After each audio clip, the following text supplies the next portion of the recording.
Alors ça détruit l'image du métier, du domaine de l'immobilier, parce que ça laisse la place à des gens qui s'en foutent complètement du domaine et qui veulent pas se former. Tu mets, je pense, le doigt sur une des choses les plus importantes.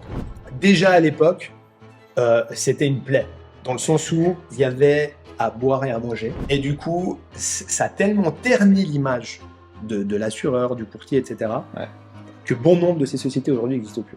Tu vois, je veux dire, tu peux pas arriver sur le marché, qui est improvisé banquier, puis commencer à faire des conseils sur du Saran, sur du taux fixe, sur un bien de rendement, etc. Non. Pourquoi ? Parce qu'il faut simplement des connaissances, tu vas savoir ce que tu dis. Hey, c'est Edouard, bienvenue dans l'After, le podcast dédié à l'immobilier et au monde du business en Suisse romande. L'objectif de ce podcast, c'est de vous permettre de continuellement apprendre même après votre journée de travail. Si vous appréciez le contenu, je vous demande une seule faveur, laissez-nous un avis 5 étoiles sur la plateforme que vous utilisez. Allez, bon épisode. Maintenant que vous êtes 33, c'est quoi ton activité principale aujourd'hui ? Est-ce que tu fais encore vraiment du financement ou tu t'occupes de dossiers de financement ou bien tu travailles vraiment sur les gens maintenant et plus la gestion de l'équipe ? Là, honnêtement, moi, ce que j'aime faire, ce que j'ai toujours aimé faire, c'est conseiller de la clientèle. Ouais. Moi, j'adore conseiller mes clients. Tu vois encore des clients ? Je vois encore beaucoup de clients, en fait. La vérité, c'est que j'ai 37 ans, les années défilent. J'ai commencé dans le domaine, j'en avais 18. Ah ouais. Donc ça va faire bientôt 20 ans que je serai dans le monde de la finance de manière générale. Et c'est vrai que conseiller les clients, c'est toujours quelque chose qui m'a plu. Alors c'est clair que je conseille beaucoup moins de clients aujourd'hui que ce que je faisais à l'époque. Parce que mon rôle à moi, principalement aujourd'hui au sein de Plus SA, Plus Financement, c'est de pouvoir développer les partenariats. Donc mon rôle à moi, c'est d'aller voir mes collègues, mes confrères courtiers immobiliers, promoteurs, architectes, de pouvoir tisser des liens de confiance, de pouvoir développer des projets, d'aider les professionnels de l'immobilier à développer leurs projets. Donc c'est vrai qu'à ce niveau-là, c'est un job qui me prend beaucoup de temps, mais je me laisse toujours, chaque semaine, entre 2 et 3 jours par semaine pour voir ma clientèle, répondre à leurs besoins et puis m'occuper de leurs demandes. Ah quand même, ouais. Clairement, ouais. Point de vue plus lancement, début de Plus. Ouais. Donc toi, tu étais là depuis le début. Oui. C'était comment de commencer à engager, déléguer et tout ? C'était facile ? Alors écoute, c'est souvent un problème. Je vais t'expliquer comment ça s'est goupillé. Cette année, on fêtera 10 ans. Ouais. On est super content parce que je pense, et je parle peut-être aux entrepreneurs qui m'écoutent aujourd'hui, quand tu lances ton business, tu penses jamais à dans 10 ans. Effectivement. Parce que tu penses même pas que dans 10 ans, tu seras peut-être encore là. Okay ? Quand tu lances ton business, tu réfléchis à comment tu vas faire en sorte de clôturer ta première année de bilan.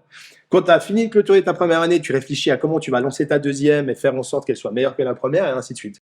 Donc au final, on a avancé step by step et un pas après l'autre. Pour répondre à ta question, on a commencé, nous, à l'époque, donc j'ai eu la chance de rencontrer mes associés à travers la société, les différentes sociétés pour lesquelles on avait travaillé à l'époque. Et c'est vrai qu'à un certain moment, on s'est dit, attends, on n'est pas plus con que les autres là. Au contraire, je pense qu'on est un peu plus fut-fut et on peut pouvoir, je pense qu'on est capable de faire quelque chose de beaucoup mieux que ce qu'on faisait à l'époque. Et c'est vrai qu'on a commencé dans la cave d'un de mes associés. Non. Eh ouais. Mon associé Polo, donc sa petite cave tranquille, au frais, bien. C'était pas un Valaisan. C'était pas un Valaisan. Non, c'était un Portugais d'ailleurs. C'est toujours mon associé. Donc je me rappelle toujours de cette époque, c'était fantastique parce que j'attends les clients voulaient nous voir et puis tu penses bien, on n'avait pas d'endroit où on pouvait accueillir les clients, donc du coup on se déplaçait la plupart du temps à domicile chez les clients directement, ou alors on louait des espaces professionnels pour aller les voir. Mais c'était une période qui était super parce que tu te lances, t'as l'adrénaline parce que tu dis purée, je dois absolument réussir. Tu peux pas, déjà tu penses pas à te planter, tu penses qu'à réussir, mais en même temps tu as la peur d'échouer. Tu vois ce que je veux dire? Tu es dans cette incertitude permanente et cette adrénaline où tu te dis ok, c'est bon, je suis lancé, je peux y aller maintenant, je peux m'exprimer. Et c'est ça qui est super. Et encore une fois, peut-être, je m'adresse aux entrepreneurs qui nous écouteront, qui nous verront aujourd'hui, mais cette excitation, de pouvoir s'exprimer, de pouvoir dire, tu sais quoi, je crée quelque chose à mon image. Je crée quelque chose comme moi j'ai envie de le faire et pas comme le chef me disait à l'époque, le soi-disant chef me disait à l'époque de le faire. J'ai envie de faire quelque chose comme moi j'ai envie, de prendre mes décisions, que je réussisse ou que je me plante, j'aurais pris mes propres décisions. C'est ma responsabilité. Et c'est ma responsabilité. Donc ça veut dire que je suis maître de mon échec et je suis maître de mon succès. Pour nous, ça a été des années qui ont été formidables parce que on s'est lancé, il y a beaucoup de choses qu'on savait pas, qu'on maîtrisait pas. Les gens oublient que quand on crée une société, il y a le savoir-faire dans notre domaine d'activité. Mais aujourd'hui, on vit dans une époque où tu dois être présent sur les réseaux. tu dois être fort en marketing, tu dois être partout, tu dois avoir un super site, on n'est plus il y a 30, 40, 50 ans en arrière. Et tu dois être partout au bon moment, connaître les bonnes personnes. Et c'est vrai que on a fait tellement de travail, on s'est fait avoir aussi tellement de fois, on a fait tellement de fois d'erreurs, tellement de fois on a rencontré peut-être des mauvaises personnes, mauvais moments. Et c'est vrai que voilà, c'est une aventure qui est fantastique. Si je devais la refaire, franchement, j'hésiterais pas une seconde. C'est dur quand même. C'est très dur. Hein. C'est très dur. En fait, tu sais quoi, la vérité, c'est que là aussi, les gens se rendent pas compte du tout. Se rendent pas compte du tout ce que ça signifie d'être complètement endetté, de plus savoir comment et de quelle manière tu vas réussir à payer tes factures. D'avoir des montagnes de dettes, de recommencer pas à 0 mais à moins 200. Honnêtement, de pas dormir la nuit par peur de pas réussir peut-être à payer tes premiers employés, etc. Donc honnêtement, c'était compliqué. C'est dur, mais ça vaut la peine. C'est dur, mais ça vaut la peine. C'est un plaisir qui est immense. Incroyable. Bon, félicitations en tout cas. Hein. Et puis, j'en doute pas que ça va continuer de. C'est que le début. C'est que le début. C'est que le début. Mais aujourd'hui, du coup, quelques années plus tard, comme tu as dit avant, il y avait un acteur au lancement qui prenait pas mal de place. Aujourd'hui, la concurrence, elle est quand même un petit peu plus présente. Hein. Oui, Écoute, alors aujourd'hui, on peut réellement parler de concurrence. Après, encore une fois, il y a concurrence et concurrence. Hein. Ouais, bien sûr. Dans le sens où nous, aujourd'hui, on est un petit acteur sur le marché, réellement. Alors oui, on fait des volumes qui sont importants. Oui, on a aujourd'hui une place, les gens nous connaissent. Mais encore une fois, à l'échelle suisse, d'accord, on est aujourd'hui un acteur connu. On n'est pas le plus grand, on n'est pas le plus petit. D'accord, on est là, on a notre manière de faire, etc. Après, encore une fois, là où on se différencie réellement, c'est qu'on arrive aujourd'hui encore, et je défendrai toujours cette manière de faire, c'est qu'on offre un conseil de proximité. D'accord. Si toi aujourd'hui tu veux me voir, moi je te propose encore un créneau cette semaine pour qu'on puisse se voir en personne et discuter de ton projet. Tu vois ce que je veux dire? Je vais pas te proposer une vidéoconférence où j'ai mon associé qui passe derrière moi, si on doit le faire, on le propose aussi. Tu vois ce que je veux dire? Mais cette approche familiale, de proximité, cette rapidité en fin de compte qu'on apporte réellement aujourd'hui à nos clients, et cette crédibilité qu'on a aujourd'hui auprès de nos partenaires. Bien sûr. Parce que là aussi, il faut pas l'oublier, combien de partenaires existent sur le marché aujourd'hui qui challenge 10 établissements à chaque fois, qui font perdre du temps à 9 établissements sur 10 et qui font jamais d'affaires avec. Nous, à partir du moment où on a identifié le partenaire clé pour notre client, on fait l'affaire avec ce partenaire. Mais pourquoi? Parce qu'on a aujourd'hui les connaissances qui nous permettent de dire, tu sais quoi, cet établissement, banque, assurance, fonds de pension, c'est égal, c'est l'établissement qui est le plus à même de pouvoir répondre à tes besoins. Donc ça veut dire quoi? Ça veut dire que de l'autre côté, on a aujourd'hui des partenaires qui savent, quand ils reçoivent un dossier de chez Plus et ça, plus financement, c'est-à-dire, ils savent que, il y a 7 chances, 8 chances sur 10 qui remportent l'affaire. Parce qu'on a identifié les besoins de manière ultra précise du client. Et c'est vrai que les gens, je pense, comprennent pas bien. Et d'ailleurs, ça c'est un truc que j'ai noté parce qu'on me pose souvent la question. Mais ils comprennent pas bien que l'établissement de financement qui sera le plus à même de leur offrir les meilleures conditions dépend directement de l'objectif qu'ils ont et de l'acquisition qu'ils vont faire. Clairement. Parce que il y a et d'ailleurs, ça change chaque année. Il suffit que les directives dans l'établissement, dans la banque changent un petit peu. Tout d'un coup, une année, ils sont très chauds pour les résidences secondaires en Valais. L'année suivante, plus du tout. Mais pour moi, le problème, il vient un petit peu d'un peu plus loin, dans le sens, il faut pas oublier une chose, c'est que si aujourd'hui un client réfléchit comme ça, c'est parce qu'il a aussi des stigmates, malheureusement, des années passées où peut-être les banques n'avaient pas peut-être la même philosophie et puis la même approche. Tu vois ce que je veux dire? Malheureusement, et c'est aussi une réalité, on a des clients qui ont eu des expériences tristes et malheureuses avec des établissements financiers. Et du coup, on a ces clients, on a l'image aujourd'hui encore des fois peut-être du banquier qui est pas cool, qui se comporte pas bien, qui va faire semblant d'augmenter tes taux d'intérêt, etc. Alors que réellement, on est aujourd'hui dans un marché qui est totalement ouvert. Un client, s'il veut savoir quel est le taux qu'offre son voisin, il peut le contrôler en 3 clics. Alors, il verra pas réellement le taux, mais grosso modo, il pense savoir le taux. Mais j'entends, aujourd'hui, les banques sont enclins réellement et sont dans un changement, et nous, on le voit. On est là, on est l'intermédiaire, en fin de compte, entre la banque et le client. Donc, si tu veux, on est la prolongation de l'établissement financier et les relations, ou du moins, à quelque part, on est les porte-parole. On se rend compte qu'aujourd'hui, la banque, les établissements sont contents de pouvoir collaborer avec nous parce qu'on arrive, en fin de compte, à verbaliser des informations peut-être des fois qui ont été mal interprétées ou trop complexes pour un client lambda. C'est quoi la suite du développement de Plus? C'est des nouveaux pôles, des nouveaux emplacements peut-être? Alors, grosso modo, Suisse allemande, vous faites? Alors, réellement, aujourd'hui, on est présent dans des points hyper importants. On parlait avant de Neuchâtel, on parlait de Fribourg, on parle de Genève, on parle de Lausanne. Le souhait, je pense, de mes associés et moi aujourd'hui, c'est de pouvoir renforcer aujourd'hui réellement nos présences dans ces villes. Dans le sens où, je pense, ce qui va suivre très prochainement, ça va être déjà de renforcer nos équipes sur Fribourg, sur Genève également. Je pense que l'axe nyonnais, donc sur Nyon, il est dans les starting blocks. À mon avis, on le verra peut-être incessamment sous peu, mais risque de voir le jour assez rapidement cette année. Donc c'est stabilisation des axes où nous sommes présents aujourd'hui, avec peut-être l'engagement de 2-3 personnes en plus par bureau. Mais de là à créer une usine à gaz, non. Dans le sens où, encore une fois, je le dis et je le répète, pour apporter de la qualité aujourd'hui réellement, et c'est ce qu'on fait, tu peux pas être 3000. Je veux dire, on doit avoir des gens professionnels qui sont à l'aise, qui ont la liberté aussi de travailler comme ils veulent. Tu vois ce que je veux dire? Et quand je parle de clients, mais je parle aussi de mes collaborateurs aujourd'hui, dans le sens où mes collaborateurs peuvent travailler comme ils veulent.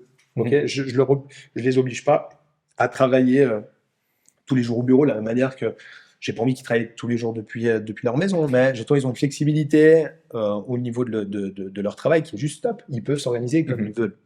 On va pas être forcément regardant tout le temps au nombre de heures qu'ils font, etc. Tu vois ce que je veux dire? Donc à partir du moment où moi j'ai un collaborateur qui travaille bien, qui a compris notre philosophie, qui l'applique du mieux qu'il peut chez nous avec sa clientèle, j'ai envie de te dire, écoute, voilà, prends ton pied, qui est le plus important, c'est quoi? C'est prendre du plaisir. Donc prends du plaisir, et à partir du moment où toi tu prends du plaisir, on prend tous du plaisir. Magnifique. Donc vous êtes pas en Suisse allemande encore? Suisse allemande. Bonne question. Non, on n'est pas en Suisse allemande. C'est là aussi, tu vois ce que je veux dire. Encore une fois, il faut rencontrer les bonnes personnes au bon moment. On ferme pas la porte à la Suisse allemande. Je te le dis pourquoi, parce qu'aujourd'hui, j'ai un de mes associés qui est biennois. Et du coup, c'est vrai que la question c'est souvent mise sur la table. Est-ce qu'on attaque le marché suisse alémanique? Oui, non. Le problème c'est toujours le même. C'est rencontrer la bonne personne. Tu vois ce que je veux dire? Donc aujourd'hui, j'ai envie de te dire qu'on c'est pas dans le pipe, mais peut-être dans une année, je te dirais, écoute, on a rencontré la bonne personne, on ouvre Zurich. Mais pour le moment, non. Ok, d'accord. Bon, on en discutera dans un autre épisode. Avec grand plaisir. Avec grand plaisir. Ouais, avec grand plaisir. J'ai vu aussi, je voulais dire un petit mot sur la formation, parce que j'ai vu que vous étiez tous formés là dans les associés. J'ai vu que beaucoup d'associés donnaient des cours aussi. Oui. Et moi, ça me tient à cœur. J'ai testé la suite, j'ai testé l'USPI, voilà. Et c'est vrai que je trouve que malheureusement, le domaine de l'immobilier n'est pas du tout assez strict avec ça. Complètement avec toi. Et puis, malheureusement, ça détruit l'image du métier et du domaine de l'immobilier parce que ça laisse la place à des gens qui s'en foutent complètement du domaine et qui veulent pas se former. Du coup, je voulais avoir ton avis là-dessus parce que, en tout cas, dans le courtage et le reste du domaine de l'immobilier, je sais qu'il y a tout et n'importe quoi. Le financement, j'imagine que c'est un peu pareil. Mais tu sais quoi? Je vais te dire un truc. Tu mets, je pense, le doigt sur une des choses les plus importantes qui, à mon avis, est sous-estimée aujourd'hui sur le marché. Moi qui proviens à la base du domaine de l'assurance, c'est-à-dire que j'étais courtier en assurance à l'époque. Déjà à l'époque, c'était une plaie, dans le sens où il y avait à boire et à manger. Malheureusement, la plupart du temps, des conseils qui étaient faits à tort-larigot, sans aucune connaissance, des entreprises qui recrutaient à tue-tête n'importe qui, de n'importe quelle manière, n'importe comment sur le marché. Et du coup, ça a tellement terni l'image de l'assureur, du courtier, etc., que bon nombre de ces sociétés aujourd'hui n'existent plus. En plus, c'est ça le pire. Non, mais tu vois, je veux dire, donc elles ont fait de la merde avant, et du coup, aujourd'hui, qui c'est qui paye? C'est les clients. Exact. Donc ça, c'est déjà un premier élément. Et aujourd'hui, j'ai l'impression que c'est un petit peu la même tendance. Alors, Dieu merci, au niveau du financement hypothécaire, tu dois avoir des connaissances. Tu vois, je veux dire, tu peux pas arriver sur le marché, improviser banquier, puis commencer à faire des conseils sur du Saran, sur du taux fixe, sur un bien de rendement, etc. Non. Pourquoi? Parce qu'il faut simplement des connaissances, tu vas savoir ce que tu dis. Mais on a encore aujourd'hui, typiquement dans le courtage immobilier, peut-être beaucoup d'acteurs qui pensent gagner des millions et qui ne se rendent pas forcément compte quelle est la difficulté d'obtenir un mandat. Je défends aussi la cause de mes collègues qui sont courtiers immobiliers. Nous qui travaillons tous les jours avec, c'est pas facile, clairement. Non, De motiver un client, de faire les visites, de réussir à obtenir un mandat. C'est beaucoup de jobs, c'est beaucoup d'heures. Et au final, on ne se rend pas forcément compte de toutes ces choses. Ouais, c'est clair. Dans notre domaine d'activité, là aussi, on voit des fois des choses un petit peu bizarroïdes, où on se rend compte qu'en face de nous, il n'y a pas de répondant. En face de nous, on a peut-être des gens qui sont juste pas compétentes ou qui n'ont pas pris le temps de se former correctement. Si je suis aujourd'hui une personne qui fait un travail dans un domaine plutôt qu'un autre, etc., et qui a envie de se lancer dans un domaine financier, immobilier, etc., et qui m'intéresse réellement, parce que je me dis, putain, ça me passionne, ça me parle, j'ai envie de me former. Ouais. Je pense que cette personne-là a toutes les chances d'être présente dans 1 année, 2 ans, 3 ans sur le marché. Ouais. Mais de la même manière, si cette personne interprète à mauvais escient, dans le sens où elle se dit, ah, c'est cool, je vais gagner 1000, 2000 francs de plus, et puis ça va être facile. C'est ça le problème, c'est que, c'est là où j'en veux peut-être, où j'en ai voulu peut-être à des structures, à des sociétés, etc., c'est que au final, elles te font miroiter que tu vas devenir multimillionnaire, que tu vas voyager en jet, que tu vas t'acheter toutes les dernières voitures du moment. Puis en fait, la plupart du temps, c'est pas le cas. Donc j'ai envie de te dire que il faut juste arrêter de raconter des conneries, quoi. Ouais, et puis à un certain moment, dans chaque domaine d'activité, tu as des professionnels. Ces professionnels, s'ils en sont là où ils en sont, c'est parce qu'à un certain moment, ils se sont réellement intéressés, ils se sont investis. Et investis pour les bonnes raisons. Et pas investis pour juste prendre du pognon et se barrer. Absolument. Et je pense que ça devrait être plus strict dans le monde de l'immobilier, parce que justement, en fait, ces personnes-là qui durent 2, 3 mois, 6 mois, 1 an maximum, ils salissent toute la branche. Ah ouais. Voilà. Et ça, c'est dur. Mais complètement. Là, je suis tellement d'accord avec toi. D'un point de vue personnel, du coup, tu es toi-même investi dans l'immobilier? Je suis propriétaire. Hein. Je suis propriétaire. On a des biens de rendement aussi, donc ouais. Ok, excellent. Donc, est-ce que tu vas du coup continuer de t'intéresser et d'acheter malgré la situation actuelle? Écoute, tu sais quoi? Moi, j'ai la chance d'être dans le domaine maintenant depuis plusieurs années et d'être bien entouré. Voilà. Ouais. Je pense que à ce niveau-là, j'ai répondu à ta question. Je pense qu'à un certain moment, tu dois juste connaître les bonnes personnes et surtout être bien entouré. Parce que encore une fois, je n'ai pas la prétention de tout savoir. Au contraire, je pense qu'il y a beaucoup de choses que je ne sais pas. Raison pour laquelle j'essaie de m'entourer des personnes qui sont beaucoup plus compétentes que moi pour m'aider des fois dans des choix, dans des achats, dans des ventes, dans un bien de rendement ou pas, quoi, aux caisses. Donc, je pense qu'il y a toujours des bonnes affaires à faire. Et puis, il faut simplement être attentif, être bien entouré, bien conseillé. Absolument, ouais. Et formé. Et formé. Ouais, c'est juste, formé. C'est juste. Dernière question. Ouais. Est-ce que, à ton avis, il y a un plafond des prix de l'immobilier en Suisse ou pas? Ou bien est-ce qu'on se dit, la limite, le plafond, allez, c'est Genève, Zurich, le reste va suivre. Tant qu'on n'atteint pas Genève, Zurich, Pour moi, au final, tu sais quoi, c'est un petit peu un cycle infini et malsain à la fois. Tu vois ce que je veux dire? Ouais. Parce qu'il ne faut pas oublier non plus une chose, c'est que combien de personnes aspirent aujourd'hui à devenir propriétaires et qui ne peuvent pas forcément le faire parce qu'aujourd'hui, les prix dans certaines régions sont tellement hors normes. Tu vois ce que je veux dire? Bien sûr. On est très présent aujourd'hui en Suisse romande et on s'en rend compte. Aujourd'hui, il y a une vraie, et c'est là où peut-être il faut faire attention, c'est qu'il y a un vrai décalage réellement aujourd'hui entre le prix fait dans certaines régions et les revenus qui vont avec. Ouais, exactement. Et pour moi, il est là le problème. Ouais. Tu vois ce que je veux dire? C'est qu'à un certain moment, putain, ça peut pas jouer comme ça. À long terme, c'est pas possible. Ouais. C'est que tu peux pas continuellement augmenter tes prix outre mesure sans prêter attention aux revenus moyens qu'une personne gagne dans cette région.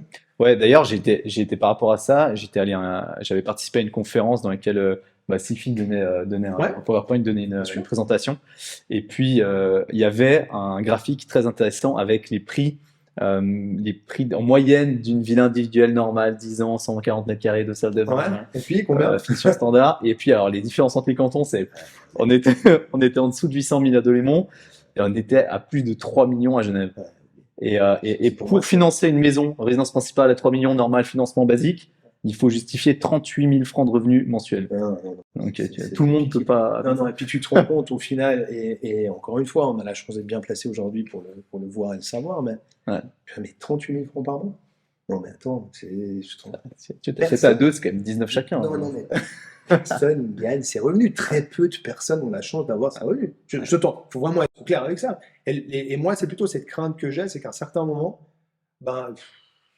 on soit beaucoup trop décalé par rapport aux revenus moyens dans les régions en question. Alors, on a la chance aujourd'hui que la majeure partie de nos acheteurs, encore une fois, se positionnent sur des biens entre parenthèses standards, tu vois ce que je veux dire? Ah ouais, bien sûr. Et puis qu'effectivement, une personne aujourd'hui qui va acheter une maison à 3 millions, elle est au clair avec les revenus qu'elle doit avoir, et peut se positionner et puis avoir les épaules solides à ce niveau-là. Mais il faut faire attention quand même pour les biens qui se situent effectivement entre 800 et puis 1,5 million. À un certain moment, c'est les transactions les plus communes qu'on fait, les plus standards, habituels qu'on fait pour nos clients. Puis j'entends ce benchmark-là, il doit être quand même protégé parce que c'est monsieur et madame tout le monde, dans le sens où c'est un couple, monsieur il travaille, il a peut-être un poste de direction, madame pris à 50%, et puis à deux ils arrivent à gagner 200 000 francs, et puis sur cette base-là déjà, tu peux te positionner sur un bien 1 million, 2, 1 million, 3, en fonction des situations que tu arrives à trouver. Exactement. Ouais. Bon, magnifique. Merci beaucoup pour ton retour. Merci beaucoup pour le podcast, vraiment. Merci à toi, Edouard. Merci de m'avoir donné la chance de pouvoir présenter un petit peu le groupe, quoi. On mettra ça pour voir où plus on est dans quelques temps. Quand tu veux. Quand tu veux, avec plaisir. Et je te dis à très vite. Ciao. Merci. Ciao, Edouard.